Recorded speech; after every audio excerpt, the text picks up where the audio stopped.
சனாதன தர்மத்தை ஒழிக்க வேண்டும் என்று சொல்லக்கூடிய யாரா இருந்தாலும் தொன்று தொட்டு எத்தனை ஆண்டுகள் வரலாறு எடுத்து பார்த்தாலும் அவர்கள் ஒளிந்து போனதுதான் முன்னேறவர்கள். அவர்கள் ஒளிந்து போவார்கள். அது உதயநிதியா இருக்கலாம், முஸ்தபாவா இருக்கலாம், யாரா வேணாலும் இருக்கலாம்.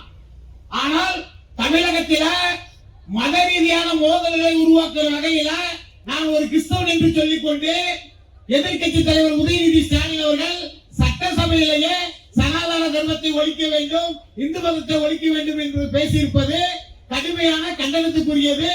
தமிழ்நாடு அரசு முதல்வர் ஜோசப் விஜய் அவர்கள் உடனடியாக உதயநிதி ஸ்டாலின் மீது வழக்கு பதிவு செய்து உங்கள் கட்சி சட்டமன்ற உறுப்பினர் முஸ்தபா மீது வழக்கு பதிவு செய்து சட்டப்படி நடவடிக்கை எடுக்க வேண்டும் என்று இந்த மாபெரும் கண்டன ஆர்ப்பாட்டத்தின் மூலம் கேட்டுக்கொள்கின்றோம்.